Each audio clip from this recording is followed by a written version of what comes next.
come to order. It is good to see everyone this evening. Let me speak here into the mic. We will begin with introductions. My name is Nick Neptune. I have the pleasure and privilege of serving as chair of the commission, the Bicycle and Pedestrian Advisory Commission. Before I hand it off, I do want to offer a brief reminder to our audience. The City of Raleigh Bicycle and Pedestrian Advisory Commission is an all-volunteer commission.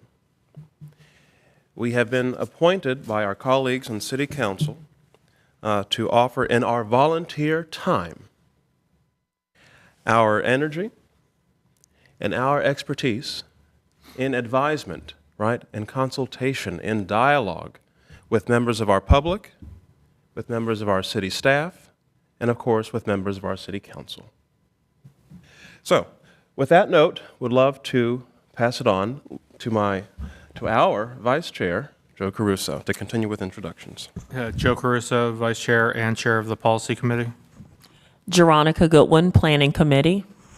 Brian Thomas, Outreach and Engagement Committee. Alex Rottenberry on the Policy Committee. Tammy Stern, Planning Committee. Celeste Bravo-Taylor, Planning Committee. Barbara Godwin, Raleigh Transportation Staff. Will Shoemaker, Raleigh Transportation Staff. And with that, we shall continue. I do want to make a brief note. We do have other colleagues on staff spending their evening with us tonight, colleagues from our City of Raleigh Transportation staff. Deeply grateful for those of you in attendance in the audience. Deeply grateful, frankly, for all of our commissioners volunteering their time with us and for our colleagues on staff. We will move forward. We will skip past having an approval of the minutes on into public comment. I know that we may not necessarily have public comment, but you know, if there is any interest from those in the public to maybe share why they're here, what they're interested in hearing, if there is anything of interest, no pressure. No pressure. Seeing that there is no movement coming from members of our public in attendance, we shall continue with the evening here. First up, as it was noted earlier, prior to the official recording, we do have a presentation on the Clean Transportation Ordinance with our colleague from the Office of Sustainability, Mr. Jason Harden. As he approaches, I want to welcome Mr. Harden and thank him for his time and his energy with us tonight. As I mentioned earlier to our colleagues on the commission and on staff, I've had the privilege of working with Mr. Harden previously while he was with the Office of Planning and Development with regard to some public engagement and outreach to improve connectivity around the New Bern Avenue BRT corridor, the Bus Rapid Transit Corridor. So it's good to see Mr. Harden tonight. Welcome. Well, thank you. Thanks for that introduction, and it was great to work with you on the New Bern project. It's really important in a lot of ways for our future of growing more around transit and improving pedestrian safety and comfort and ability to get around in ways other than a car. And so that's a big part of what I'll be talking about tonight, and do really appreciate the opportunity to speak with y'all and to get some feedback from the commission this evening on the topic of the Clean Transportation Ordinance. It includes, and I also appreciate the comment before about the connection between climate change and how we get around, which is just essential, although not always discussed as much as it should be. So some of what I'll talk about is a little less related, and I'll spend a little less time on that, but a big chunk of it does have to do with making it easier to get around Raleigh, not in a vehicle all the time.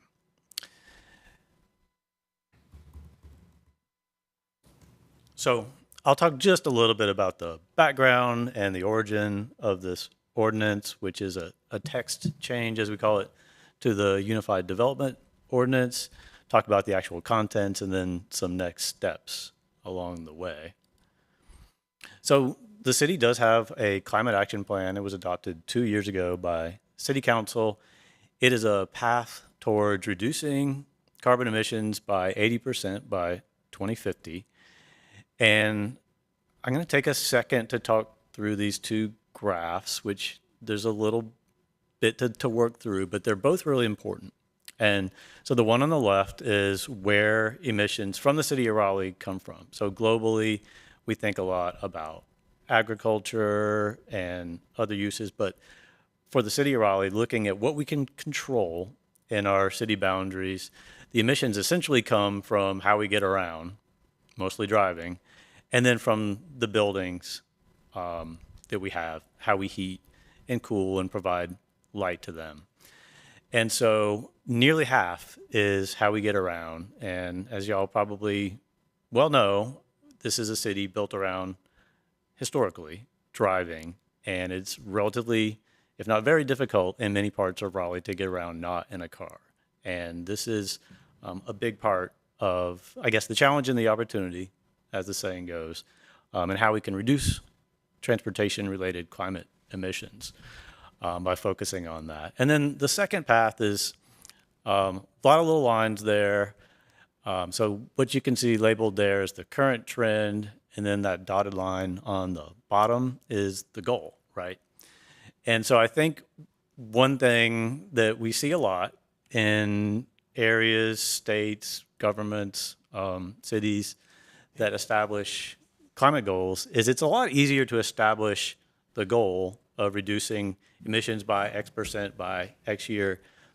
And it's a lot tougher to actually implement the kinds of actions to get us there. So this is simply to say, and the blue and green colors there are different strategies, which I'm not going to take up all your time to unpack all those, but those are different aspects of reducing climate emissions, how electricity is generated, how we get around, building energy efficiency, and so on. But the point is, to get to that goal, it actually takes all those actions plus some super extra special sauce there at the bottom that we haven't even identified.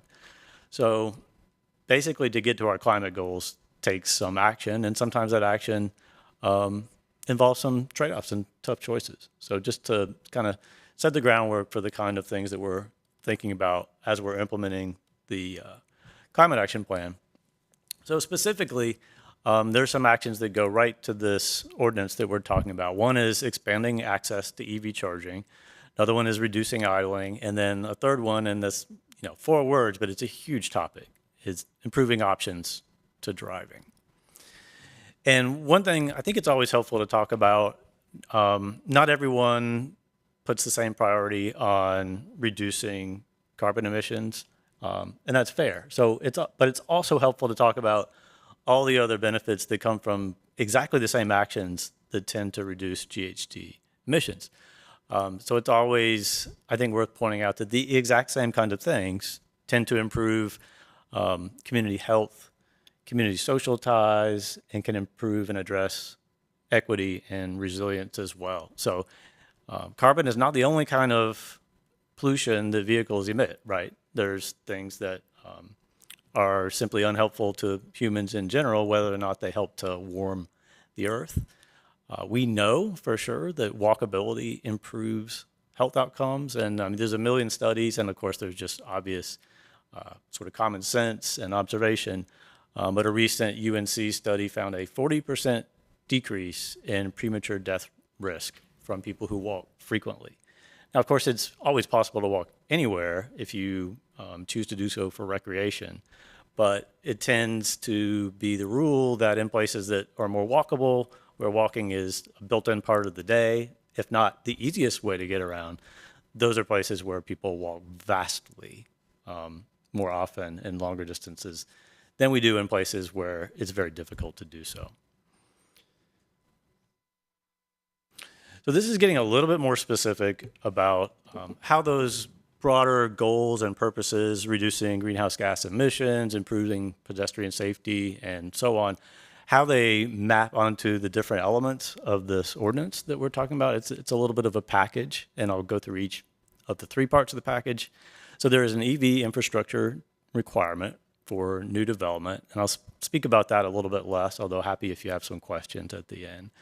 But more to, I think, this board's purview are the limiting new drive-throughs in walkable and emerging walkable places, and improving pedestrian connectivity citywide. And I say pedestrian, but really non-vehicular connectivity. So that could be wheelchair, scooter, bicycle, anything that's not a sort of typical motor vehicle.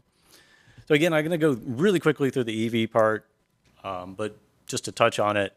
So there's, in the EV world, different types of infrastructure levels, and these are the terms that are starting to become the norm to describe that. So one is EV capable, which means that you've future-proofed the parking lot or the development. You run the conduit while it's being built, so you don't have to rip through it later on and dig up a parking lot. So if you decide to add some chargers in the future, the cost to do so is much lower, and so you're obviously much more likely to do that.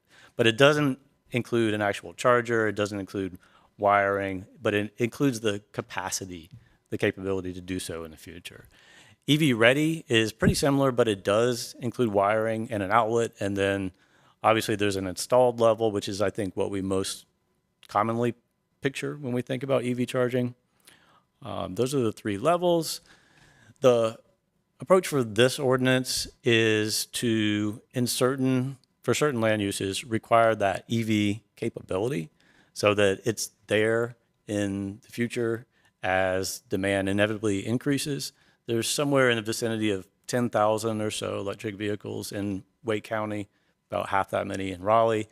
The rate is growing each year, the rate of increase. So we know that there's going to be demand for that infrastructure. It's coming in from different directions. The state is building out some longer electrified corridors for longer distance travel. And so this is thinking more about day-to-day charging needs and a focus more on need to have charging rather than would like to have. So that's thinking about where do I really have to have it? If I'm considering an electric vehicle, I'm going to want to have it where I live. It's nice to have it where I shop or where I work. That's something that might encourage me a little bit. But if I don't have access to it where I live, that's a pretty big barrier. So this focuses on, again, requiring that EV capability on a percentage of parking spaces and applying that requirement to multifamily housing, because that's where I don't necessarily have the right to install a charger myself. That's something that my property manager decides. Whereas if I'm in my own house, then that's something that I can do. So we chose to not focus on single-family detached houses. And then also hotels, fueling stations, and standalone parking. So I'm happy to come back to that if there's some questions, but didn't want to spend too much time on that because it felt a little bit off topic. So the next portion of the ordinance is addressing drive-throughs. And so that's a limit on new, does not affect existing drive-through facilities, but a limit on new drive-throughs in certain parts of the city. So also not citywide. We've had some questions about, well, drive-throughs are convenient, and for some people, they may be the only way they can really access. If people have certain disabilities, it may be a means of access. So it's not precluding these citywide. In fact, I have a map that shows where this would apply. But it does focus on areas. Downtown is one. Areas with certain zoning districts that I'll show you a map are another. And the focus is in these areas to improve the pedestrian experience by, and this also talks about idling, by eliminating the long lines and queuing and parking lot full of vehicles that you often get with a drive-through. And so this map is showing where there are existing prohibitions on new drive-throughs. Again, existing ones can remain. And these, essentially those two areas shown in the green, follow two bus rapid transit corridors that are still in the planning phase, going south from downtown towards Garner and west towards Cary. And so those are areas where we know we want to make sure we have the highest level of the pedestrian experience to make it easier to get to transit. And of course, just allow these areas generally to become more walkable areas than they currently are. But those are the only areas. So that doesn't actually include downtown, which I think is probably a surprise to a lot of people.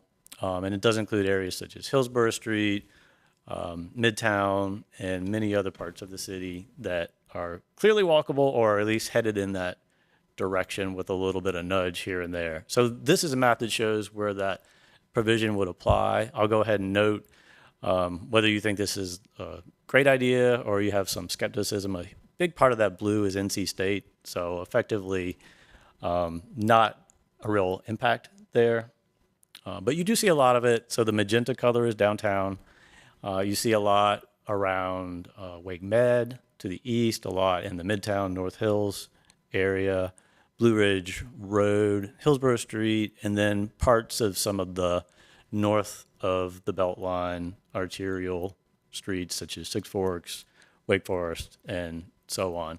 And that blue color is a zoning district we call office mixed use, and it's designed to be a mixed use zoning district that has less of a commercial intensity. So it doesn't already allow most drive-throughs. It doesn't allow gas stations. It's designed like it says, to have a mix of office or employment and residential uses. And it's something where currently there are probably not a large number of drive-throughs, but that possibility, of course, is there. So the last part, and this is the portion of the ordinance that is a little bit more detailed, but it involves that broader topic of pedestrian, and I say pedestrian, I really mean non-vehicular connectivity. So the code does have, as you would expect, a lot of standards about connectivity, and especially if you think about North Raleigh or really any of the more suburban parts of the city, there is often not a lot of connectivity. There's one big multi-lane street, and that's kind of it. You have a lot of dead ends, you have a lot of cul-de-sacs, you don't have that finer grained network of streets that you see in traditional downtowns, including Raleigh's downtown. And so this is an example of what that means on the ground. So if you can discern the differences in those colors, it always comes out slightly different on the screen than it does on your own laptop. But if you see where it's labeled home, that's a kind of arbitrary location in the middle of a pretty big apartment complex. It's the lakes. This is all right off of Falls Noose Road. And so that 700 feet distance is, if I happen to live in that part of it, how I could walk to the nearby shopping center. The 2,600 feet in the orange is actually how you could do so today, because there's not a connection on that shorter path. And it's an example of how over the years we have created some street connectivity to handle the vehicles, but not a lot of pedestrian connectivity to facilitate those day-to-day trips. And that has led to, as it inevitably must, more driving and less walking. And so that's something that this is seeking to reverse. And there's multiple parts of the code that talk about this. And so we have some provisions that address each of these. And I'll talk a little bit more about some of these than others, because some I think are pretty obvious. One is called block perimeter, and I'll talk about that on the next slide. Another is cross access between adjacent properties, looking at dead ends and cul-de-sacs, greenway connections, and the rezoning process. So block perimeter, in fact, I'm going to skip to this slide because I think it would be helpful to explain the concept. It is how we take areas without a lot of connectivity, and over time, as properties develop or redevelop, require that connectivity to happen. So the code includes a standard called block perimeter, which is the kind of like it sounds. It's you take an existing block, which is not always what you think of as a block. So don't think of a downtown block. Think of just a set of streets that form the smallest possible block you can find. In some parts of Raleigh, that might be 2,000 square feet, like if we walked out around this block. In other parts of Raleigh, it could be 10 miles, where there simply aren't streets in between. There's one big street, there may be some dead ends and cul-de-sacs, there's a couple other big streets, and the block is huge. And so the theory is over time, as that super big block redevelops, we require some street connections through there. And so this is one example.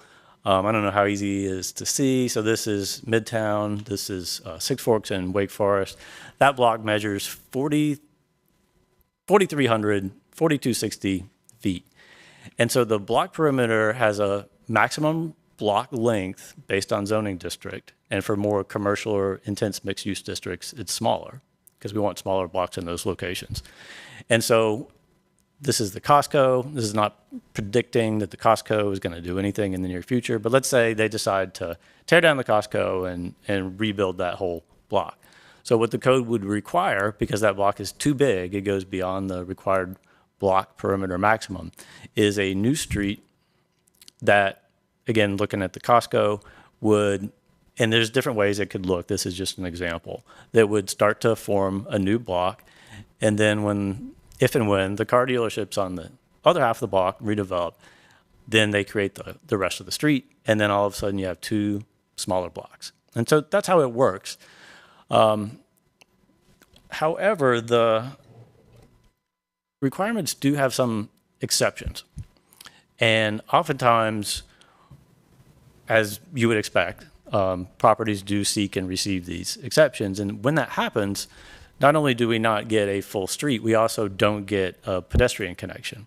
And so this is another example where, and this is something that actually is being discussed at the moment, but where based on some of the standards that we have, there's no connection that would be required at all. This is just north. I know this is a little hard from the context, but that's the loading dock on the bottom part of the screen. It's right across Atlantic Avenue from Ironworks. A little bit further north is Crabtree Greenway, and actually that same block that we just looked at. And so you see that little parcel there along Mill Street, and that's one where if there's no street connection, there's no connection, but there's a lot of connectivity in that area that either does or doesn't happen based on whether that connection is made.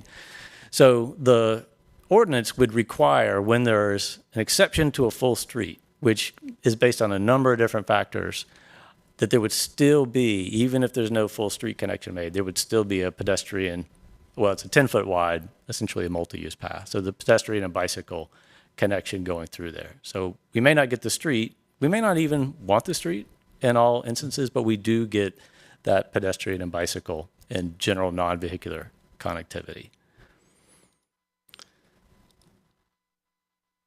So another important part of this is cross-access. And typically, if you think about cross-access, the usual application and intent is where you have two properties side by side along, say, Six Forks Road. And you essentially want to have a driveway connecting them so that if I'm in one store and I'm driving to the next, I don't necessarily have to get back on Six Forks Road and then go to the other driveway. I just connect through essentially the parking lot.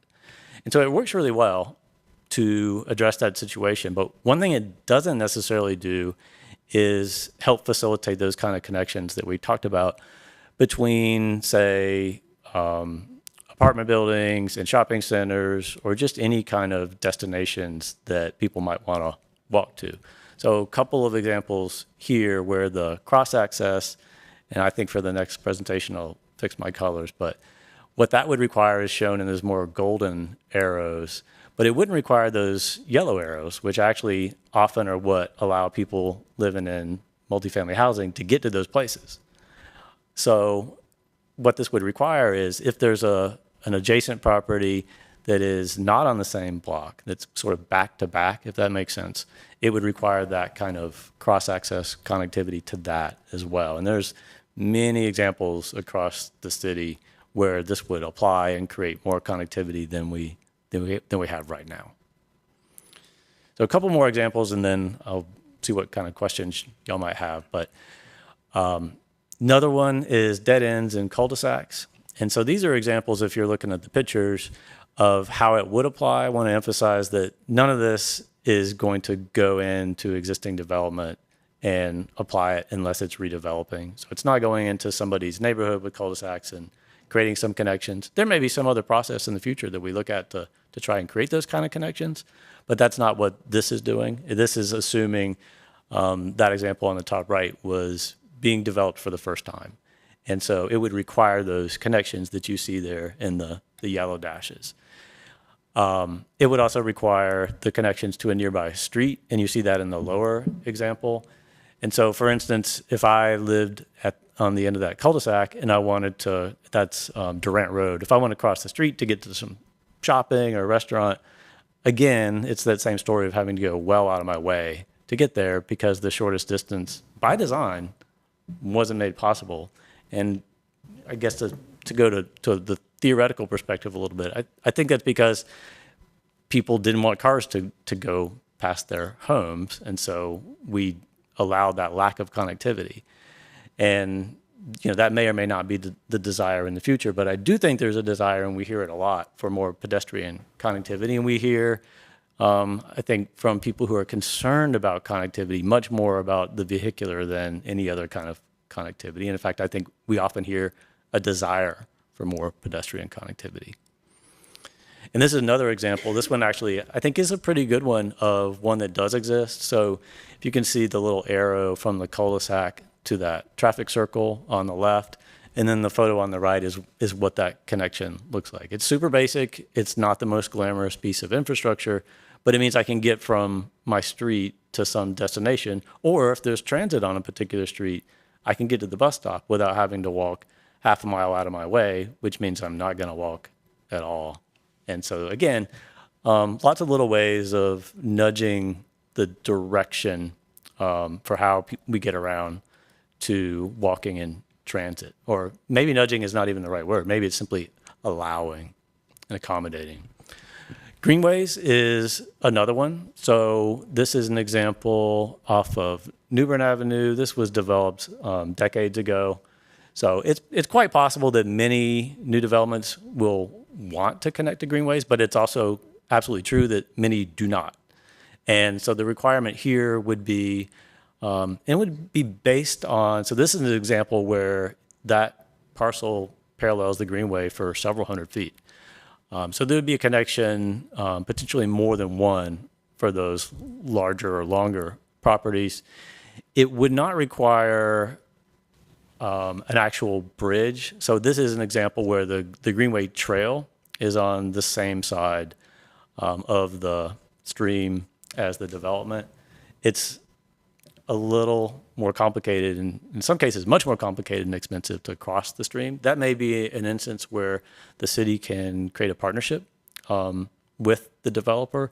In fact, we did do exactly that on a project along Hodges Street where it will cross the stream.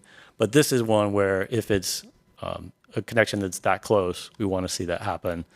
And it reflects the reality and I think also the desire to shift the greenway system to more of a transportation network than it has been, or at least has been perceived as in the past.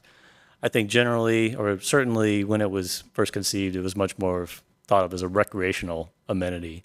And so we didn't necessarily prioritize these kind of connections because, hey, you could, get in your car and drive somewhere and then take your bike off and then ride on the greenway. Now we see it as much more as a potential way to get around. But if you have to go out of your way or there's not an easy access, that again limits the utility.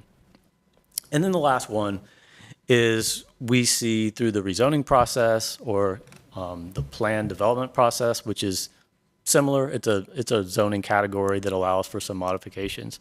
We see fairly often as a part of that request to exempt that property from those connectivity rules. And that's something that often is successful because you may have a person proposing the zoning and they may hear from neighbors who are concerned about cut through traffic or what that looks like. And so they will, to get their zoning approved, they will request that exemption. The neighbors will support that. And oftentimes that finds favor with council. So this would still allow that process to happen for full streets. However, it would not permit any rezoning to exempt itself from pedestrian connectivity in that way. And there is one other part of this that we have been discussing and decided to split into a different process. And we could even return, and I think it would be helpful to return to this group and talk about it as we've developed it a little bit more. But it's thinking even more broadly and holistically about the balance between our future infrastructure, between streets and non-vehicular modes. So the code actually does already include a little bit of an incentive in some cases to create a pedestrian connection instead of that new street. So think back to that example, Wake Forest and Six Forks, of the street going through the middle of that block. That's one where potentially we could allow the pedestrian connection to fulfill that connectivity rather than the street connection.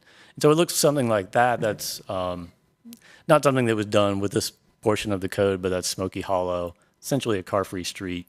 So it's allowing more connections like that to do the work of the infrastructure as opposed to full new streets. And so that obviously involves thinking about questions of balance, thinking about future transportation demand, including vehicular transportation demand. So we're going to do a little bit more research and thought on that one, but that's another part of what we think is at least worth taking a look at. And so in terms of this ordinance, the Clean Transportation Ordinance, or its TC 323 in our language of how we describe these changes to the development code, text change TC 3 2023. We've got some information out on our City of Raleigh website. We're doing some mailings to properties that would be affected by the drive-through provision, because that's something that would affect their future rights to use that property. And so we want to let people know about that. Consulting with boards and commissions, obviously including this one, also including the Environmental Advisory Board. Then there's a formal process with the Planning Commission. We think that'll begin in January, and then we'll refer this to City Council in early next year. So that's what I have.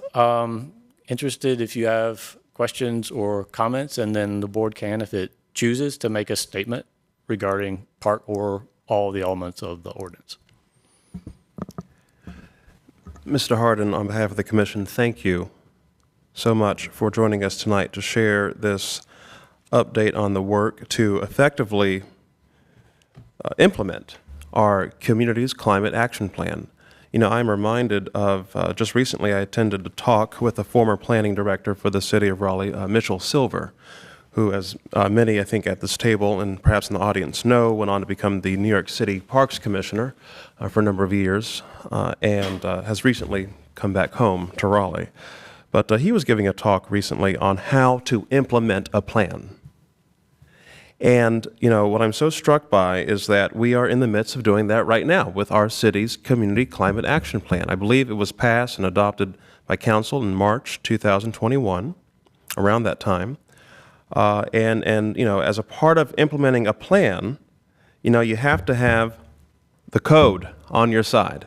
You know, it's good to have good policy, good guidance as to what to do, right? For those of us as residents and those of us as citizens, those of us on council, those of us on staff. But at the end of the day, you need to have a code. You need to have the law on your side to sort of implement that plan, along with capital projects like the BRT system, right? And I was grateful to see that, you know, included in this presentation tonight, you know, the Western Boulevard BRT corridor, the Southern corridor. So we've got the capital projects. We've got the policy and the guidance. Now all we need is TC 323. With that, I would like to open it up for any question or comment from the commission. So a clarification. Ms. Stern? Yeah. Thanks so much for the presentation. When you were saying who and what it would apply to, was it, you said rezonings for multifamily, or? Just for that latter portion, just for the very last, all the other portions would apply to any new development going through the process, whether it requires a rezoning or not. Got it. Like for like a permit, like if people were coming to the city for a subdivision permit or something, then the pedestrian connectivity would apply. Exactly. Awesome. Thank you. I have a question, and you may have said this, and I'm sorry if I missed it. How were the areas selected? Well, so for the pedestrian, the overall connectivity portion, that would be citywide, and as would the electric vehicle charging. So the drive-through portion, that's the one part that involves certain parts of the city rather than overall. And I'll go back to that slide because that may help in talking through that. So yeah, there was a lot of thought about it. Should it be citywide or something more broad? And the focus ended up being on downtown areas. And I didn't talk specifically about this, but there's a part of our zoning code called urban frontages. And it's a part of the zoning that relates to how a building addresses the street. And so, for instance, an urban frontage will not permit parking in between the building and the street.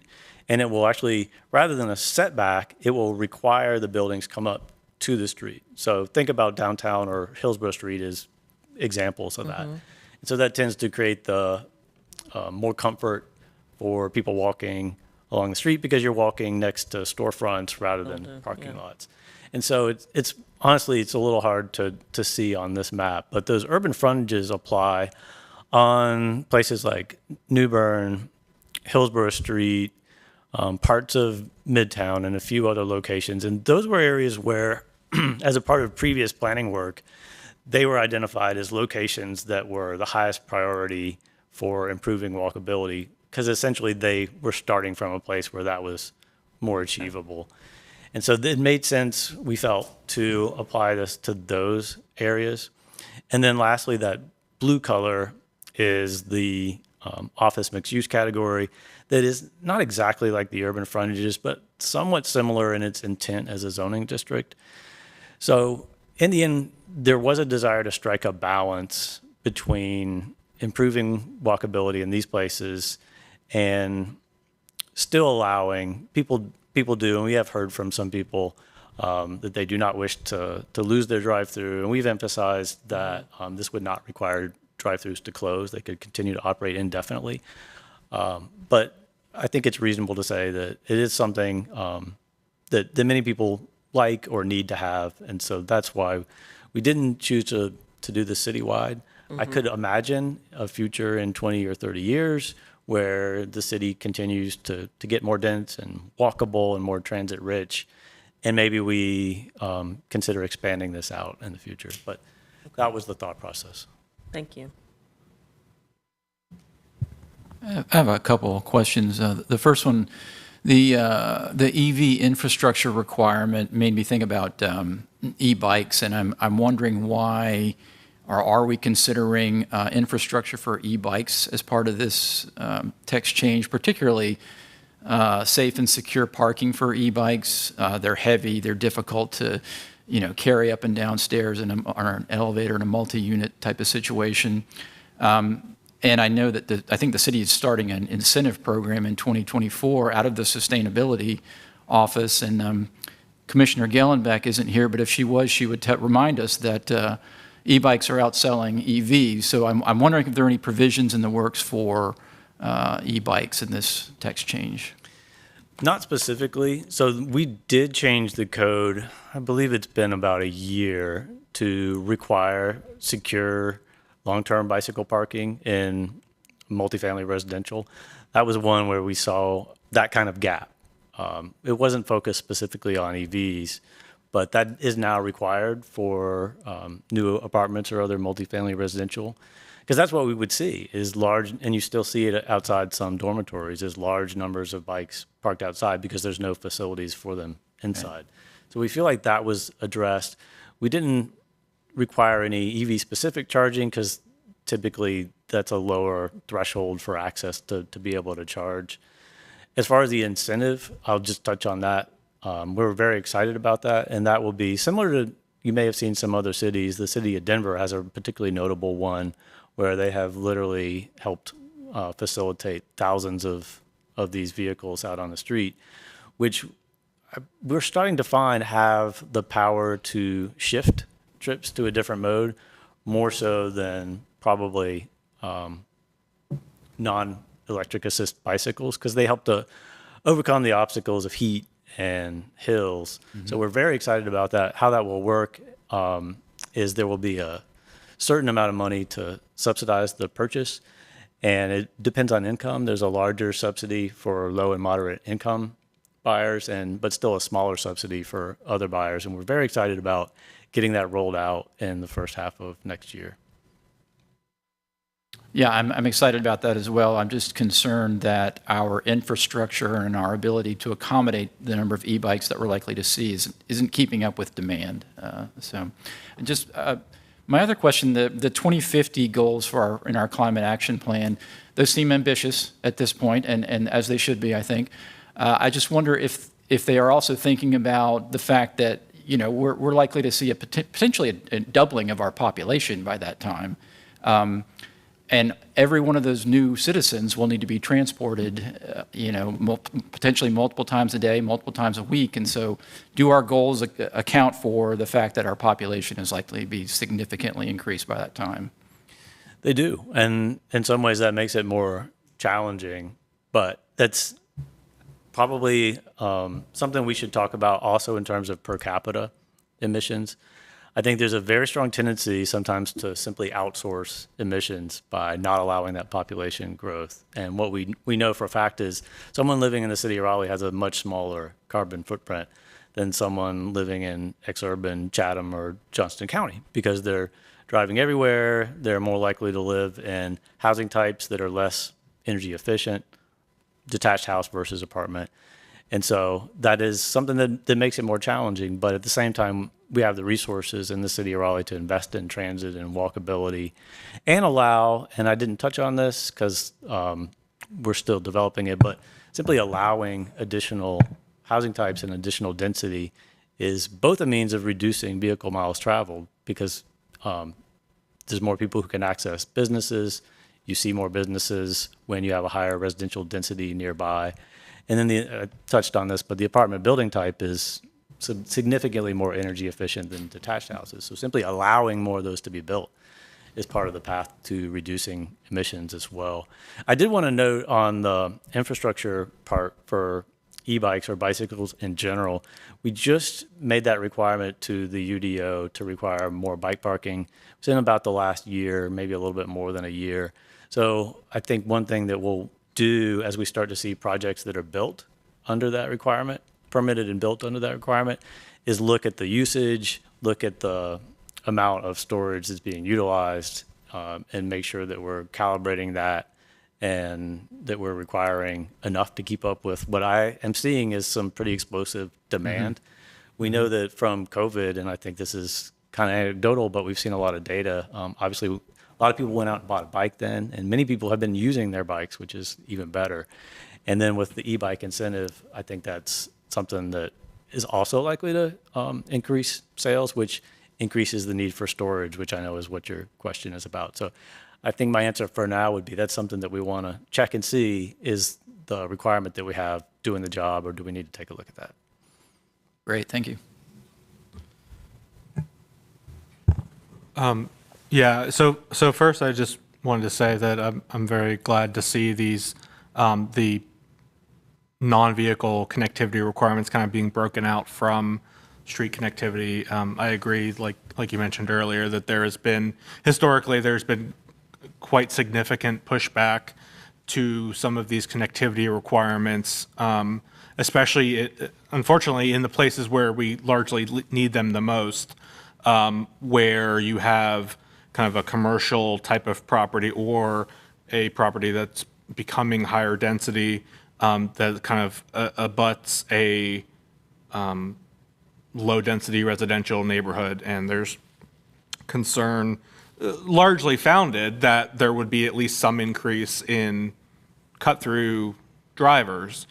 So if we can, and a lot of times that's not actually really desired, it's kind of a byproduct of what we had at the time. So, being able to kind of sever those two provisions, I think will hopefully be a large improvement. And to that point, the specific call out to the kind of closing the loophole, so to speak, of planned developments being able to kind of exempt themselves from these requirements is very much appreciated as well. That has been kind of in practice, has been a very frustrating development that has happened the last decade or so, where these large developments kind of in roundabout ways exempt themselves from a lot of these kind of core provisions of the UDO. I did have a question about the these connectivity paths. It does say the slide says that they're going to be 5 feet, and I was wondering why it's 5 feet when I think most of our standard sidewalks now are 6 feet. Is there a reason why 5 was chosen? Yeah, that's a good question. So some of these, there's a little variation between these types. If we're talking about something that would be in place of a full street, then that would be the 10-foot wide path within a larger easement, and there would be a public easement. So in every way, that's a public place. So the 5-foot connections, I'll skip to one of those slides. That language is the same language that we use. So these are a little bit different. So this is an example of what under this would be a 10-foot wide path connecting those Bel Air with areas to the south. And that would be public within a public easement. The other provisions are probably better thought of legally and how they would function as the sidewalk from the front door of a building to the street or to the sidewalk along the street. And so they would be private. They would be on private property, would not have that full-time public access. And the 5-foot width is the same standard that we use for those connections. And so we followed that same language. And part of the thought process there, and I'll use the Greenway connection as a specific example because it touches on some of the legal questions that are involved. So if this is something, and it is, that we're requiring of private property, we're not taking it over, we're not going to permanently maintain it. This is exactly like the sidewalk from the front door to the street.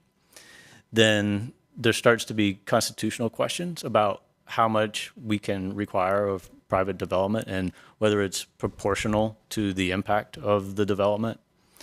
And so there's a very strong sense, and there's actually a Greenways case that's a pretty well-known one where a city was requiring the construction of new greenways, and that was struck down. And so there's a lot of sensitivity about how far we can require something like that in new development. So to actually take the right of full access of someone's property all the time, we felt like that was probably a legally risky position.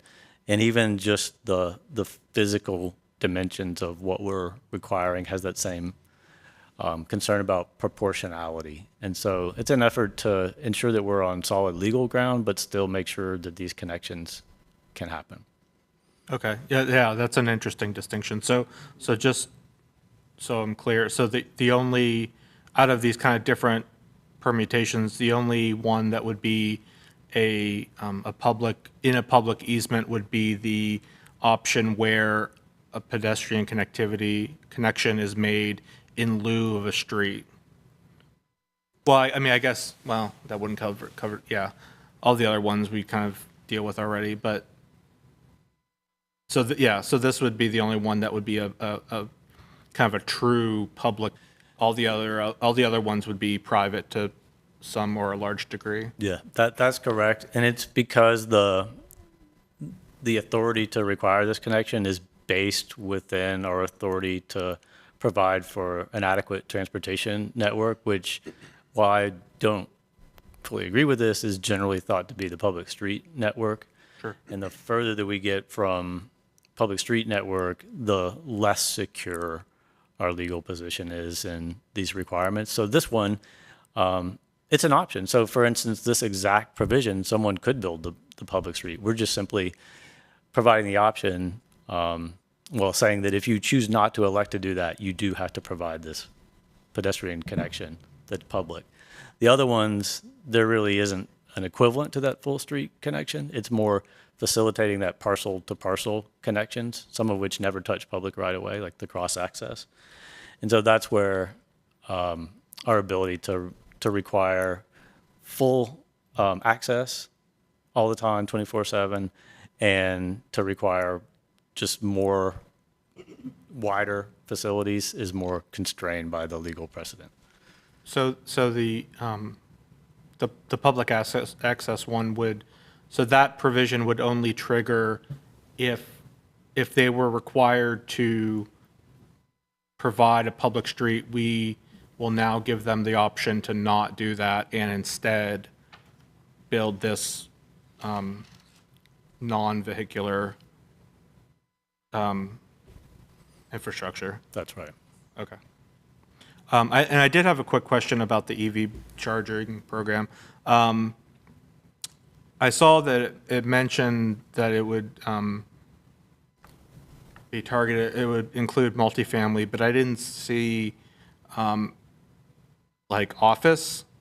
But is that covered under standalone parking, or what is standalone parking? Is that like structured parking, or how is that defined? So that would be parking as the only use on the site. So that could be a parking structure, or it could be a surface parking lot, some of which you see downtown. No, it does not include office. So the focus is just on that essentially residential charging. That goes to that need to have versus nice to have. And I think, again, this is something where over time, as we see more uptake and usage of electric vehicles, we may want to continue to expand that. But this is a starting point. Okay. Ms. Parsons? Yeah, I would follow up on that. Sorry, my voice has gone a little bit. So I feel like the only places I see EV charging is part of developments where there's retail. That is actually part of a office or retail or business. And I guess I'm thinking of the Tesla ones by the Target in North Hills. There's also a few here and there, downtown Raleigh in front of the Nature Research Center, a few other places. So it actually strikes me as really odd that you would not have a provision for whether it's office. Sorry. So I guess I'm a little surprised that you would not have a provision for whether it's office or retail, or when there's a large development going in that has lots of different uses, like say North Hills, why that would not be a requirement. Sure. Well, the intent was to start with the chargers that would be used probably the most, which is I think the residentially based chargers. So we have seen a growing number, those examples, I can picture them as well. We've seen a growing number of recent site plans come in with some chargers in residential settings. I think they're starting to see perhaps either they're looking to the future or they're starting to hear from some tenants that that's an important element of what they would want to see in where they're going to live. So I think it's responding to that. And this is looking to nudge that a little bit further.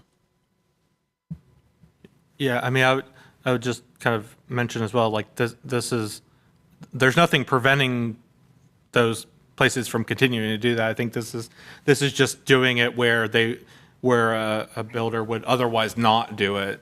And I think I do think it's much more common for them not to do it in residential, whereas in the commercial space, it can be viewed as kind of an amenity. And I also kind of worry about if we did require it for commercial, it could kind of have an unintended consequence of making places more car dependent, because the more chargers you have, the more parking spaces you have, and it kind of all those things. So like I think it's something that we should probably keep an eye on, so to speak. But like, I mean, I think it may be counterproductive for kind of a requirement on new commercial. And I agree. That was part of the thought process. And another element I want to mention is this does add to cost of new development. And so whatever we pay in rent or whatever we pay in goods and services, this will get built into. So there was a desire to err on the side of caution in not adding additional cost for something that was not the most essential location for charging. And there's also some uncertainty about what the future of charging will look like. There's some technology that's evolving pretty rapidly. Toyota in particular has been talking about some battery types that are much quicker to charge. And potentially, if something like that is the future, then you may see a model for EV charging that looks very similar to our existing model for fuel charging, where there are locations where you go to fuel and it's pretty quick and you leave. That's not what the landscape looks like now. Usually I want to charge overnight at my residence, or if I'm traveling, I might want to have some charging like the Tesla chargers at a place where I can stop and go in and do something for a while. But if we have a future where it's much quicker to charge, then what we want to avoid is requiring charging infrastructure that in the end may not be necessary. So that's another part of the philosophy, is to be somewhat incremental when we're looking at a new market and some pretty rapidly evolving uptake of the technology and the technology itself. Mr. Harden, just a quick question here about this ordinance. You know, I was able to participate in a handful of working group sessions designed to bring together statewide stakeholders with regard to the implementation of the governor's, you know, the NCDOT Clean Transportation Plan. This was between 2021, 2022. And as you can imagine, it's quite the lift to try to implement a plan statewide to encourage, let's say, investment in EV infrastructure, coordinating with all the various stakeholders involved. I guess so there's this initial question as to your work, which is rooted here in the capital city of Raleigh. Have you been in contact with colleagues across the state as we try to develop this sort of new ordinance? And then as a follow-up to that, have you, let's say, been in contact or in conversation with colleagues across the country, you know, and trying to identify, you know, where ordinances or, you know, development code has been, let's say, adopted, and, you know, there's an opportunity to kind of see this in real time with other peer cities? We do have conversations pretty regularly with our peers in Wake County and the region, and we've also had conversations with the city of Charlotte. So Charlotte was the first large city in North Carolina to create a EV infrastructure requirement, and it's very similar. I won't say copied and pasted, but ours is very similar to what they came up with. And a lot of the sense that pretty similar cities, pretty similar rates of EV ownership now and probably likely in the future. So that was helpful to look at what they've done. I've seen some Western cities that have some much more aggressive requirements based on percentage of spaces, and feels like a little bit of a different phase in our market. And I also do really think that there's a need for some caution when thinking about the technology, because I can very easily imagine a future where charging is much quicker than we're looking at now, and we don't necessarily need to have charging everywhere we go. But yeah, those conversations have been really helpful. And the state, I do want to emphasize, they have been doing a lot to build out a charging network as well. So they have what they're calling alternative fuel corridors. So that's the interstates in North Carolina, and also major non-interstate highways. Highway 64 is a good example. And so every 30 miles or so, you would have a fast charging network of chargers. So that's, as I see it, the building of the picture is the state is handling, as they do with transportation in general, more intercity travel or even interstate travel, and moving pretty quickly to build that out. And a lot of it did come from the governor's task force and setting out some standards for what that should look like. And then, to me, cities handling more of that day-to-day EV charging need by ensuring that chargers are in place, at least where people need them the most. And I will add, and this is separate from this ordinance, but we are working on a program very similar to the e-bike incentive that would be an incentive or maybe possibly a complete subsidy for existing multifamily housing to retrofit their parking lots with some EV charging. We think that that's something, because couple 100,000 people live in existing multifamily housing in Raleigh with no access to charging. And in many cases, there's no good public location nearby where we can place it. So if you think about a lot of locations in North Raleigh in particular, there is likely not a park nearby, or if it is nearby, even to walk into the park from where I live is going to be probably a much longer distance than I'd be willing to endure just to get my vehicle day to day. And in many cases, there's not on-street parking along these major arterials, so we don't have area that we can really easily repurpose to put some on-street EV charging near these areas. So we were left with thinking about how could we don't want to leave a huge gap in access to EV charging. So I know this is a little bit off topic from your question, but that's something that we've been focused on because, again, that's a couple 100,000 households or people who don't have any easy route to the benefits of an EV. And we really do see it that way. I know there's a lot of discussion about the expense of an EV, and obviously some models are very expensive. Some models I recently looked at used Nissan Leafs. The models are not very expensive, and certainly the ownership and maintenance costs can be much lower for an EV than a non-EV. Well, Mr. Harden, I do want to acknowledge gratitude for the response, no matter how off topic it appeared to have been. Honestly, just for the good of the commission and our friends in the audience, Mr. Harden and I have enjoyed lengthy conversations about the continued growth and development of the city and the need for sustainability and mobility to be the watchwords of the city as we continue to plan for the years and generations ahead. Some good conversations, in fact, at Ish Delicatessen, old Matt Fern's new sandwich spot. But, do want to note that we've had you on the hot seat, so to speak, for I think nearly 45 minutes here, and want to be mindful of your time and your energy. Any further comment or question from the commission? Hearing none, I will say, as we kind of wrap up here with your presentation, Mr. Harden, if you're open to it, I would love to invite you, if it's okay with Commissioner Thomas, to perhaps a January sit-down with the Outreach Subcommittee.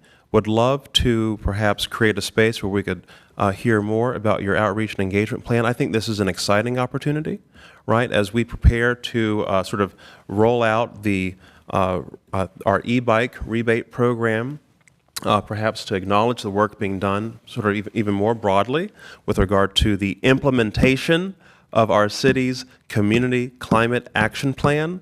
So often as residents of not just the city of Raleigh, but frankly, I think, cities across the country, there's a question as to, we have all these plans. We have all these plans. We're always planning. We have a study for this. We're doing the feasibility on that. When are we actually, doing action? When are we doing action? When are we going to put something in the ground? When do we get this stuff going? You know what I'm saying? And so I deeply appreciate, again, in the context of having the capital projects and having the policy and the guidance, we've now got the code, right, to back it up.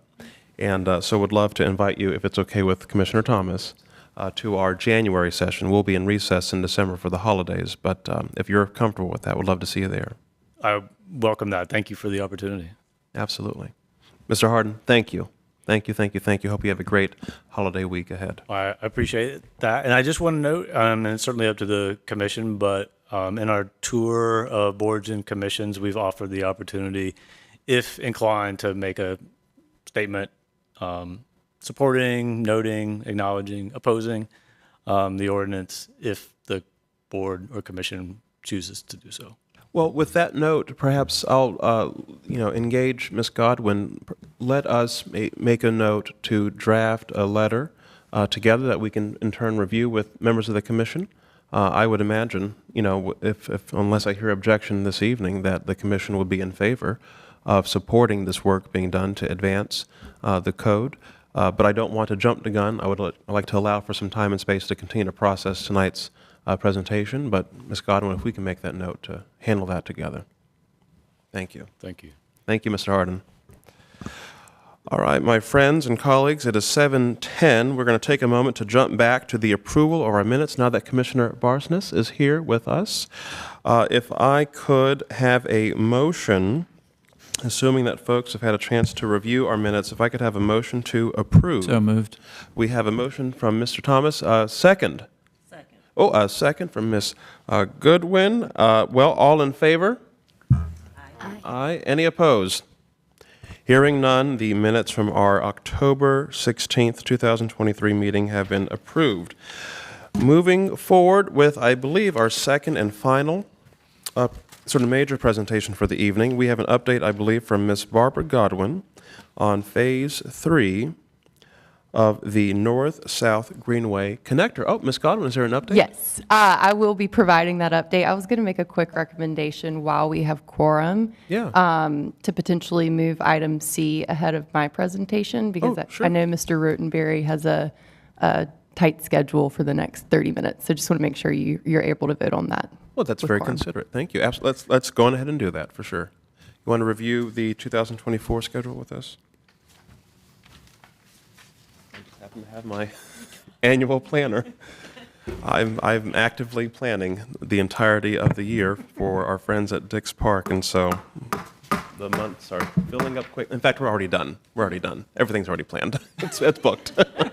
It's going to be a big year. I mean, it is crazy. It is wild.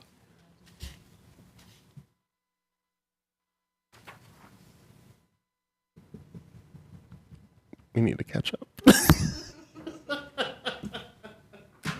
Oh my goodness. Yeah, that's a big one.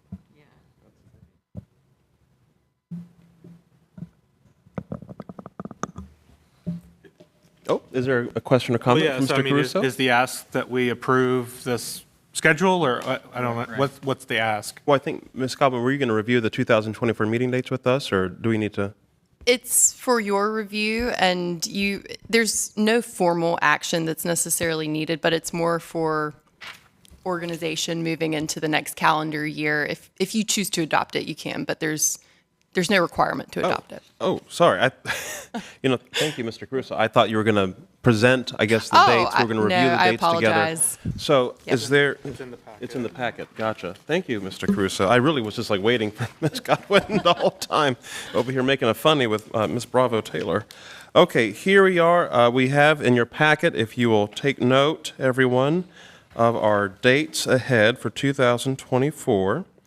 I don't think we necessarily need to read these out loud. I believe everyone can take a look at the dates between January and December. Please take a moment to review. I mean, so, for the good of, those who may be listening in or participating, typically the full commission will meet every third Monday of each month. If there is a holiday or some other factor to consider, then we may make an adjustment. But otherwise, the meeting schedule is pretty straightforward. So unless there is any objection, I see people are still reviewing, but it appears that we should be good to go. I'm seeing lots of heads nodding. I see one commissioner still reviewing the calendar, which is fine by me. There's no necessary rush here. It's only 7:14 in the evening, and we are making good time. As I noted, I happen to have my annual calendar for 2024 on hand, have to keep it everywhere we go, constant planning and execution to follow. I would certainly, for those who, it looks like we're all good. We are all good. Hey, thumbs up from everybody. All right. Well, Ms. Godwin, if I'm not mistaken, the commission has taken a look at our 2024 calendar, and we have no changes to suggest or to recommend. So thank you. Thank you for offering that time. Yep. Thank you very much. So I will go ahead and jump into my presentation for the evening. So tonight I'm going to be providing an update on Phase 3 of our North-South Greenway Connector project. So we're going to run through some background on this project, talk about the scope and some context around the location of the project, review some use data that we've collected, and also sort of provide an overview of the different concepts that we are considering for this corridor. So before we jump into it, I just want to quickly highlight that this is really just an informational presentation for the commission. We are at a point where we're really trying to just get some further feedback from the commission and the public on this project, and really just trying to provide sort of a high-level update on where we're at. So I'll touch on some background quickly. So when the 2016 bike plan was adopted, the North-South Greenway Connector was identified as a priority project. The purpose mainly to connect the Rocky Branch Trail and Pigeon House Branch Trail along Northwest Street. So Phase 1 and Phase 2 were completed a couple years back. The span of Phase 1 and 2 runs along West Street and Harrington Street as a one-way pair of cycle tracks between Martin Street all the way up to the current project boundary at Peace Street. So at the time when we got ready to kick off Phase 3, we received some feedback from the business community along Northwest Street regarding some concerns around parking impacts, lack of sidewalk connectivity, and speeding along that road. So really decided to take a step back and think sort of more holistically about the corridor as it relates to active transportation, and as it relates to the community and what their needs were. So last year we spent a lot of time sort of taking in that feedback and putting together 3 different design concepts for stakeholder review. And so the current point in the process is really just kicking this back off for public engagement to continue to refine our design for this corridor. So the image on the right here is just an outline of sort of the project boundary itself. So this project runs between Peace Street and Wade Avenue along Northwest Street. Our goal for this project is really to create a space for all active transportation uses. So walking, skateboarding with the new skate park at the northern end of the project corridor, biking and strolling and all types of uses really. So we're looking at doing a parking protected path along the corridor, also lowering speed limits to 25 miles per hour. We are also proposing this as a pilot and seeking to sort of provide some built-in engagement opportunities after the project is constructed. And really the purpose of this is to have some built-in opportunities to hear feedback from the community on what's worked, what hasn't worked, and what can be tweaked. So I wanted to provide a few slides to really talk about the context of this project, because West Street at face value, it seems sort of like a dead end, but it's actually not. So this image on the screen here shows you where this connects at the intersection of Northwest Street and Wade Avenue. So there is an existing multi-use path that goes underneath the Wade Avenue Bridge and actually connects over into the 5 Points neighborhood. So this is the receiving end of that multi-use path, and you can see here you cross over to sort of an access road that takes you onto the greater Fairview Road, Roanoke Park neighborhood area. So I wanted to highlight a few more existing infrastructure and destinations that this facility will connect into. So I mentioned Roanoke Park, the 5 Points neighborhood. There's also an opportunity to better connect into the Crabtree Creek Greenway Trail, as well as the existing buffered bike lanes on Whitaker Mill Road and the newer Ironworks East End Market neighborhood. So really thinking about our bike network and how this can provide a very strategic connection between 5 Points and downtown, but also areas that branch off of those locations. So we'll talk a little bit about existing conditions. So currently the scope of this project spans about half a mile.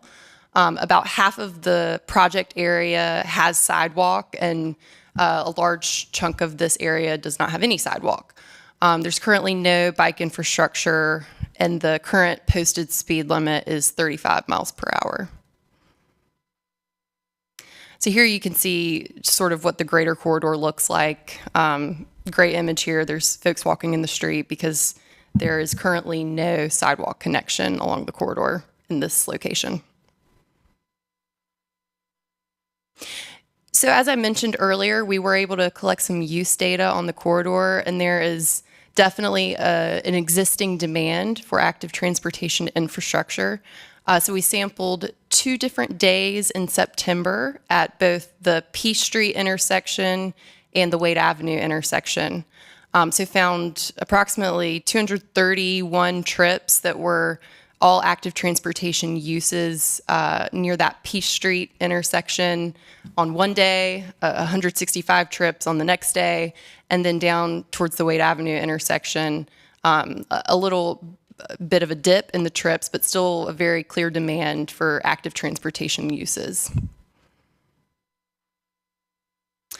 So the 3 concepts that we're really looking at all span between Peace Street and the 900 block of West Street. So to put that into context for you, that's around Laird Croissant and some of those converted warehouse space uses down in that section of the corridor, also near the Dorch Street intersection between Peace Street and Wade Avenue. So really what we're looking at is proposing 3 different alternatives based on the feedback that we've heard from the businesses and the stakeholders along the corridor. So alternative 1 brings an 11-foot in-street multi-use path between P Street and near that Dorch Street intersection. Alternative 2 proposes a 6-foot walking lane on the east side of the street to address that clear need for better sidewalk infrastructure and provide a safe place for people to access these businesses along the corridor. The third alternative proposes a 6-foot walking lane on both sides of the street, so the east and west side, up through that Dorch Street intersection. And then really everything beyond the 900 block and north up to Wade Avenue, we feel should be proposed as an in-street 11-foot multi-use path to provide a strong connection into the future entrance of Smoky Hollow Park. So that's really why that is laid out a little bit differently. So next steps and kind of where we're currently at, we're currently engaging with the Smoky Hollow neighborhood, as well as still continuing to engage with the Northwest Street corridor and the stakeholders along that corridor, and additionally the Roanoke Park community and the residents and businesses in that area. So really the way that the engagement was laid out was, folks on the southern end of the corridor, folks along the actual frontage of the corridor, and then folks on the receiving end of the project at the north. So we currently have a public input survey open through January 5th, 2024, and would appreciate the commission's feedback documented as part of that public input survey. I'll send out the link and additional online tools that you can use to access this information as well. But really, from a timing standpoint, we're looking to select one of these 3 designs come winter 2024. So that's where we're at, and I'm happy to take any questions. Thank you, Ms. Godwin, for this excellent presentation and update on the 3rd phase of the North-South Greenway connector.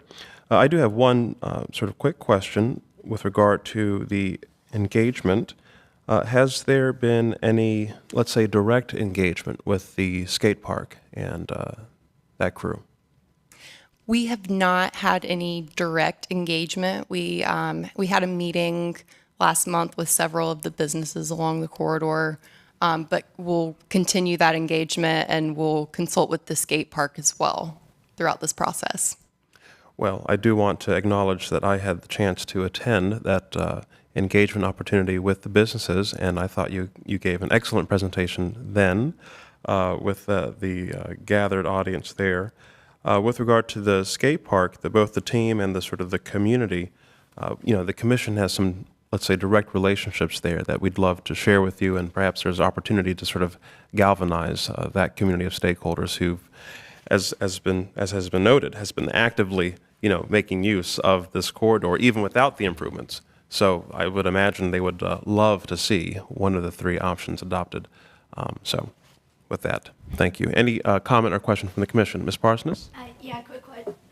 Excuse me. Quick question on the alternative 1, 2, and 3 for that first section. Alternative 1 says it's an 11-foot multi-use path. Would it be on the same side as the 11-foot multi-use path from the 900 block up to Wade? Correct, and I apologize I didn't clarify that, but yes, that would be along the east side of West Street. That would be closer to Capitol, right? Correct. Yeah, okay. It would be along the frontage of the future park. Okay. And then I know there was issues with parking. And how did you guys address parking in these alternative 1, 2, and 3? So that was a factor that sort of informed our different options. So alternative 2 is definitely the option that has the least amount of parking impacts, and that was developed in direct response to feedback from the community about the lack of sidewalk infrastructure and the need for on-street parking for their businesses. And so that is a result of that. Alternative 2 is? Correct. Okay. So it appears that the only alternative that has if you will, pedestrian sidewalks on the west side as well, which is where there's buildings right up to the street. There's not necessarily a place for pedestrians to walk up and down that part of the street. Is that correct? There are pieces of existing sidewalk. It's not continuous along the corridor. Certain sections, it's more prevalent than others. So I can't speak directly to which sections it's missing, but it's kind of sporadic along the corridor. Right. Right. And so for those, so alternative 1 and 3, would they have parking on both sides of the street? In certain sections, it depends on which section we're looking at. And you'll see all these parking impacts laid out with each alternative on the public input page as well. Okay. But it just depends on the section, correct? So as much as we can, we will do a a parking protected lane to maintain any on-street parking that is currently there. Okay. I had a question about alternative 1. I know when we looked at this a while ago, there was some concern or issues with the intersection at Peace Street and kind of how the facility, or frankly, any bike facility would kind of integrate with that intersection. And thinking kind of specifically in the southbound direction, if you're going to continue south, you're going to go, well, you're effectively on the wrong side of the street. You're going to go south and then over to Harrington. So has those issues kind of been addressed, or is that still up in the air? Or, what are we thinking about at that intersection? I mean, I think ideally we would like to see a specific phase for a bike signal movement, but I know that there's been some back and forth with DOT on how those work. Yeah, so we would take a look at how the southbound movement interacts with the existing infrastructure as part of this project. We don't have that design detail completely resolved because we don't know what alternative we're going to end up moving forward with. So that will really come at a later point, but it's something that we will take a look at once we have a solidified design.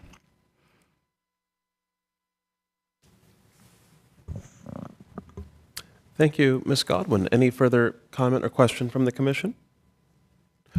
Not really a question. Can you go back to that slide that shows the sidewalk in the street? Well, lack of sidewalks, that one. Wow.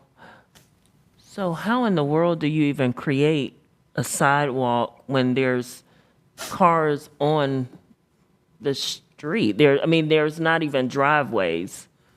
So we would look at doing everything in street with a vertical buffer. So we're not going to be doing any behind the curb work along the stretch of the project. And it would be only on one side or both sides? Well, that sort of depends On which alternative? Okay. Correct. So the 11-foot multi-use path and the east side only walking lane would both, let me get the colors, they would both kind of fall on this side, whereas the alternative 3 would have 6-foot walking lanes on both sides. Thank you. Thank you, Ms. Godwin. Well, with that, I believe we are good to proceed this evening, now that we've had Ms. Godwin's excellent presentation on the Phase 3 of the North-South Greenway Connector, and we've all, I believe, agreed that the 2024 meeting schedule looks good to our eyes, so that can be considered approved here in our minutes. Moving forward, we shall continue on with our reports. I will make a brief note for the chair's report just to say that this past month has been full of activity and meetings with a number of colleagues on city staff. Ms. Godwin, Mr. Shoemaker, even our new transportation director, Paul Callum, have had a chance to be in conversation and meetings with all of these fine members of city staff. I've also attended a number of events with colleagues on our city council members Jonathan Melton and Jane Harrison, as we know, are great champions of our work in investing in active transportation infrastructure here in our city.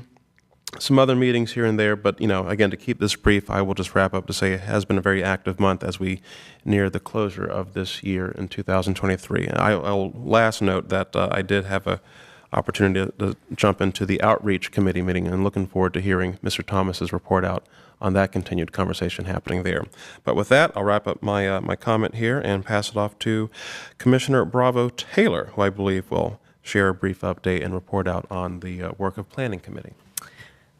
So Planning Committee's last meeting, we had a follow-up and more in-depth discussion on the changes or the proposed project at Six Forks between Rowan and Lynn.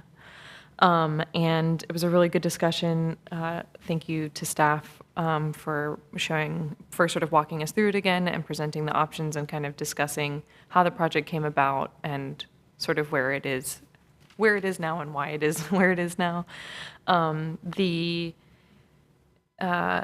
commission would endorse the multi-use path option, I think is where we landed in our discussion, after sort of weighing the pros and cons of the other options, because I think there was both expanding the road with paths on one side or the other, or just the multi-use path. So the commission was more behind just the multi-path option being incorporated into the road for that stretch of road. Thank you, Ms. Bravo Taylor, for that report out from Planning Committee. We will now move to Policy Committee. So I'll try to keep my section brief, but I wanted to report out kind of two topics that we've been working on the last few months. The primary one is the review of the TC 321 text change, which is the behind the curb bike paths and multi-use paths on Avenue streets, and kind of reviewing kind of how that has started to play out since its adoption. So my plan is to kind of write out kind of a more substantive list, but just to kind of go over the high points. I think we kind of settled on the fact that largely we view the program as working pretty well.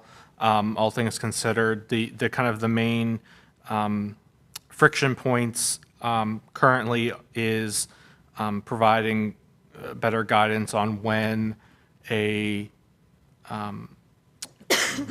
separated bike path and sidewalk are required versus allowing a single multi-use path. There's been, I think, a pretty large desire from the development community to build a single multi-use path instead of the separate bike path and separate sidewalk. And the committee, I think, largely agrees that is acceptable in areas that are not kind of urban and have urban forms. The recommendation we kind of landed on was leaving the specific implementation of that up to staff on kind of what kind of specific language triggers urban or is viewed as urban. But I think we largely view that in areas of the city that are not overly urbanized, we are fine with not requiring the paths to be physically separated. Another issue was street trees and how those play with the paths.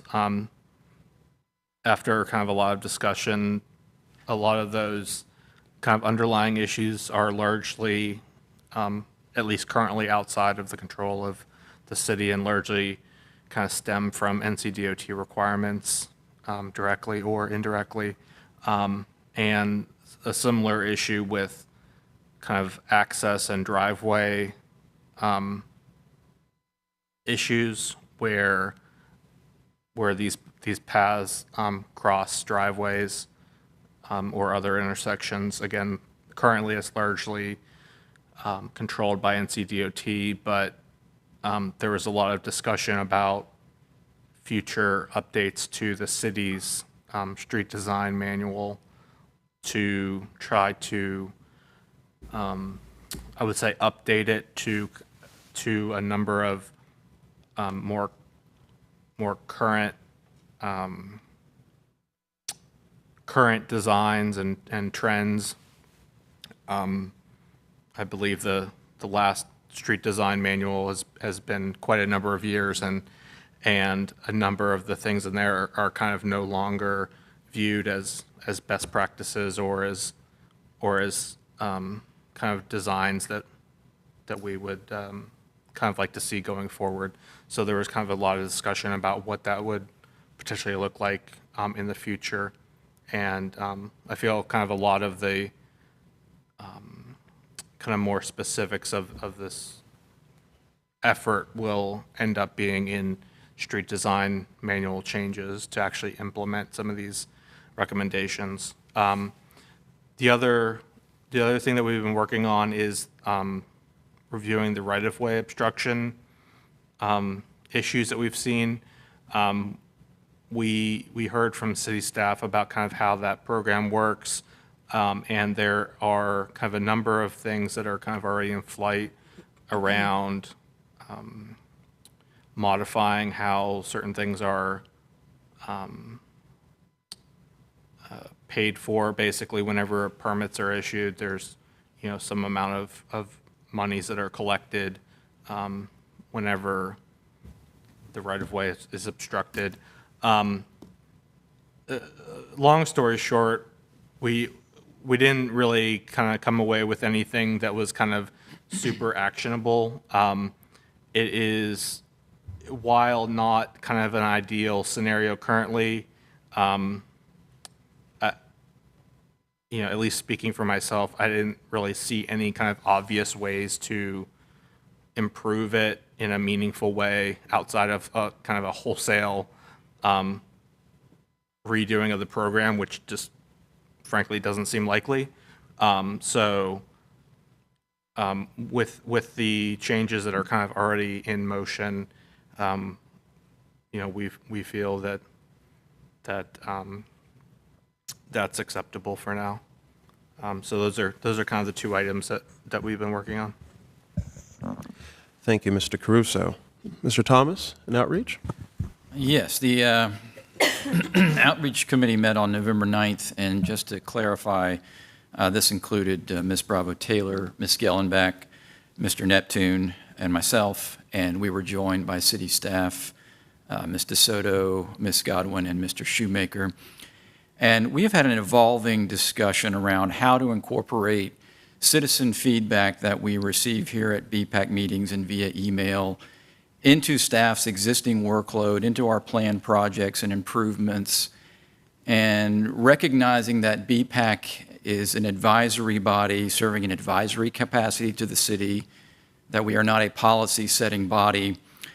Our discussion kind of coalesced around the task of developing what I'm calling a statement of values, working title, to help guide the development of our updated bike plan, which is going to get underway in early 2024.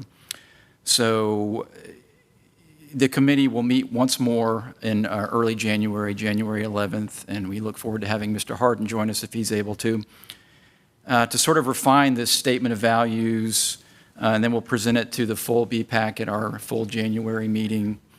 And I think that the city would like to see approval of that so it can become part of the bike plan revision process, which, again, I believe begins in February of 2024. So I think that's where we are on that. If anybody else who was there would like to add any comments on that. Okay. No, well, I think it's a great recap, Mr. Thomas, but I Okay. think Ms. Barsness might have a question.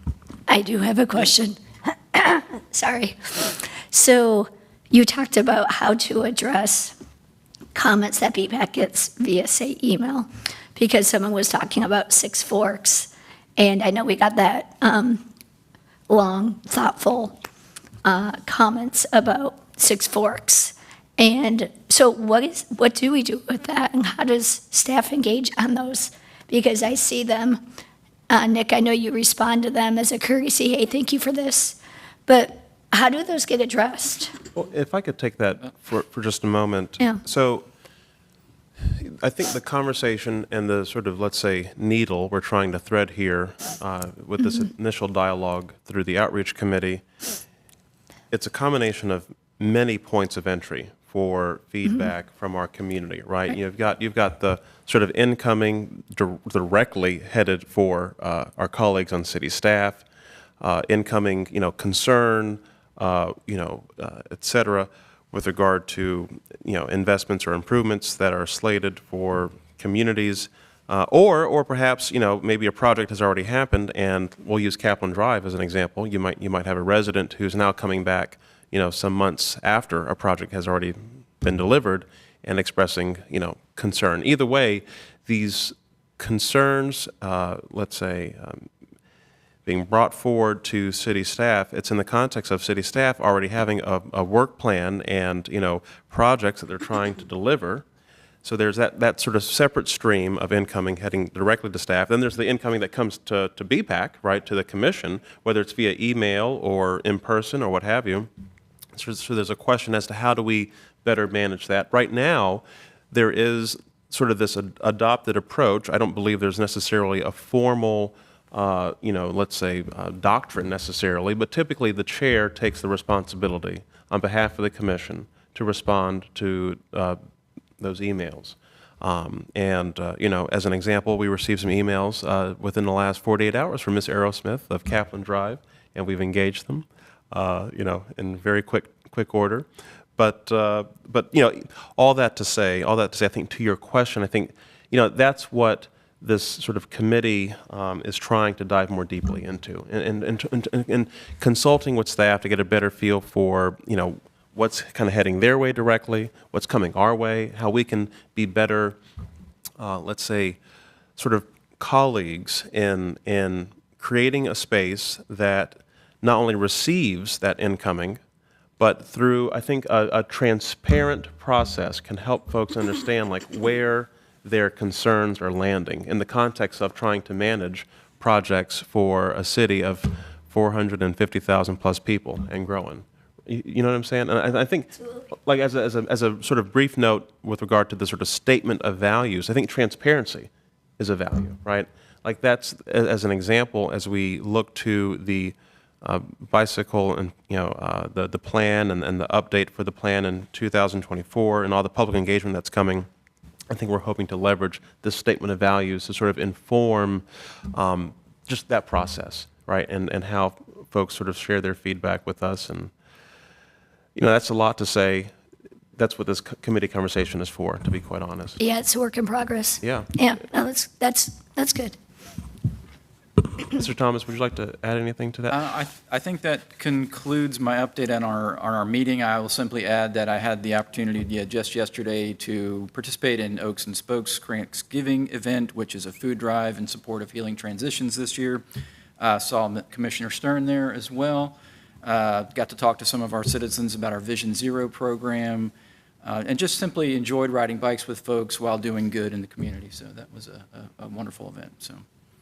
Thank you, Enjoyed Mr. it. Thomas. Yes. Thank you. Thank you. We'll now move forward with our staff reports. Just one update from me. It's a tag on to my presentation that I failed to mention at the podium. Just wanted to highlight that once our period for public engagement closes on the West Street project, that we'll bring that back to the commission for an update on the feedback that we've gotten. So that's it for me. Thank you, Ms. Godwin. With that, we'll transition to any general board comment. Ms. Barsness? This is actually a question for you, Barbara, from your staff report. So when you bring back the feedback for Phase 3, are you looking for a vote by BPAC on what we recommend? Or is it more just informational again? I think twofold, it would be informational for the commission. I think in the meantime, we would also appreciate your participation in the online survey. Right. And then at the time when we bring this back to BPAC, as you are a stakeholder, you would have the opportunity to endorse one of the options. Thank you. Ms. Bravo-Taylor? Quick follow-up related to planning committee and maybe kind of since Commissioner Thomas and I have been also sitting in on the Greenway committee meetings. And this might be a part of looking at our new bike plan coming this winter. But would it be possible for planning committee to have a presentation related to the neighborhood bike paths that you had sort of similarly presented to the Greenway committee, or is that program going to be part of what is also looked at with the new bike plan? So that will also be a part of the bike plan update, looking at all different types of bike infrastructure and how that connects into our existing bike network and Greenway network, neighborhood bikeways, separated bikeways. That will be all inclusive. Mr. Thomas? Yes, thank you. I have a few things. The Hillsborough Street bike lanes, my impression was we were going to do a design that incorporated the sharrows and then a dashed line wherever the bike lane was adjacent to parking. Does that sound familiar to anyone? So I've been out there a few times, and I'm not seeing that on the street. And I know that there were some delays due to some weather issues. And I just want to make sure I understand kind of what the scope of that remarking looks like. So the project has not been completed yet because of weather. I'd like to bring that back for you at a future meeting for an update. Want to check in on that and verify before I give you a full answer. Sure. And then the bike lane sweepers, we did a pilot project earlier this year, and just being out on the lanes this time of year reminds me kind of where are we with that? Because a lot of the lanes are pretty full of leaves and debris. So. Yes, so that pilot timeline was about 6 months, went through the better part of October. So we will bring the commission back a report on the results of that pilot at a future meeting. Okay, thank you. And my final thing, it looks like we have some newly marked lanes on Avent Ferry, but I think between Gorman Street and maybe Athens Drive or Lake Dam. And I believe that was an NCDOT project. I just want to highlight that we have some new buffered bike lanes out there. If we ever have the opportunity to throw some, actual protection there, because there's a fair amount of space between the bike lane and the travel lane. So happy to see that. Would be happy to hear if we have any opportunity for some vertical delineators in the future. So appreciate that. I wanted to add to that. So I was in Chicago this weekend, and they had all sorts of different bike lane arrangements. One of the things they had was a cute little curb or hump, not as big as a speed bumper wide, but about this wide, about this high, which seems to be, number one, better than paint. Number two, maybe better than like on Oberlin, where we have extra space now, and so there's paint, 2 lines of paint with that sort of crosshatch. But there aren't any like little plastic bollards or anything. So I'm just wondering, this is a question for, I think, future. What is the future of how we're going to move forward with safe biking in Raleigh? And you don't have to answer that. I know that's like a lot. It's a very broad question. I'll take a stab at it. So as it relates to the buffer, we and our team have been looking at several different options for future installations for that vertical delineation. Historically, with the first round of separated bikeways, we've done the white flexible bollards and have found that they are an aesthetic delineation, but also are sort of a maintenance nightmare when they are hit and need to be replaced. So that is something that we're looking into in terms of what goes into the buffer zone. And we will continue to do more research on that. Thanks. One follow-up comment. What you described sounds a lot like the Zikla products that Commissioner Gellenbeck has mentioned before. She put us in contact with them. Unfortunately, those devices are not named as an approved device, so it is up to engineer discretion. Engineers, I guess, in Chicago have decided that they feel it appropriate, where we in the city of Raleigh, since it's not an approved device, have not moved forward with any installations of that specific product. But to Ms. Godwin's point, we are very interested in what the next iteration of buffered bike lanes in Raleigh looks like and want to continue to improve. Right, yeah, no, that's helpful because, I mean, I don't know if they work. I just noticed they were different than what we do. You know, the bare minimum is a 4-inch line. I mean, I don't bike in Raleigh unless I'm on a greenway just because I don't feel safe with just a paint line. But I know that technology and innovation is constantly changing, and which means it's difficult for you guys to keep up as well. Just a quick thing. Will we have an opportunity to experiment maybe with some different things or pilot some things, or can we only go by what is approved in NCDOT's manual? Or I wonder if that could be reflected in the bike plan update. That sort of encouragement of experimentation and sort of piloting projects. I'm anxious to hear staff's response. I think that those two things aren't necessarily mutually exclusive. We have to work within the framework of approved devices and MUTCD. And Barb and I, neither of us are engineers, so we have to rely on those that do have that authority. I would be hesitant to put anything in direct policy to be progressive or whatnot. I think we have that charge that we always want to be as much on the bleeding edge as we can be within reason, where we don't want to stagnate and just do something because we've always done it.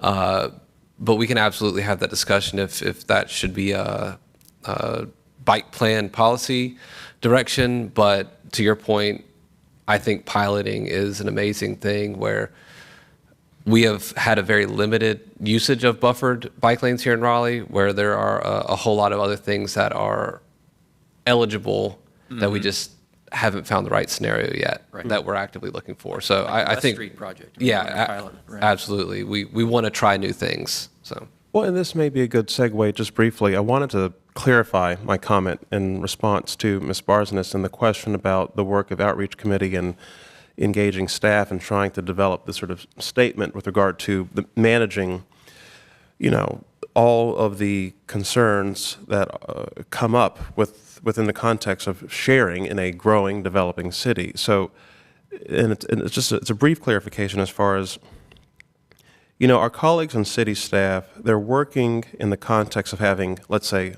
a work plan, right? And I would look for correctional clarification, but as I understand it, city council effectively offers a sense of direction, as a sense of prioritization as to what we're going to get done in the context of any fiscal year. And that direction is then sort of sent out across multiple departments, including City of Raleigh's Transportation Department. And typically, the prioritization and the plan is a reflection of prior public engagement, prior planning. Again, we come up with all these plans to help drive our work. And so as an example, we have the north-south, Greenway connector along West Street, which has been in the plan and prioritized since, I think, 2016. I think per the presentation earlier tonight, it's 2023. It's not done. Now, guess what? In part, it's been delayed because staff has also had its time diverted. Every time a sort of unique, very specific concern comes up from a member of our community, sharing in space, for instance, Brookside Drive. Okay, we all want to see bike lanes along Brookside Drive. We all certainly do. And guess what? It is in the plan. But it's not currently a funded, prioritized project. Because it's also true that we have other communities around this city, right, that historically have been dealing with underinvestment, right? And so we're trying to catch up. And so we have other prioritized projects, right? So all that to say, you know, this commission, along with colleagues on staff, we have had our time engaged in this conversation with regard to Brookside Drive since May of this year, maybe earlier for colleagues on staff, diverting time, resources, and attention away from completing a prioritized project in the plan, per council, per plan, per prior public engagement.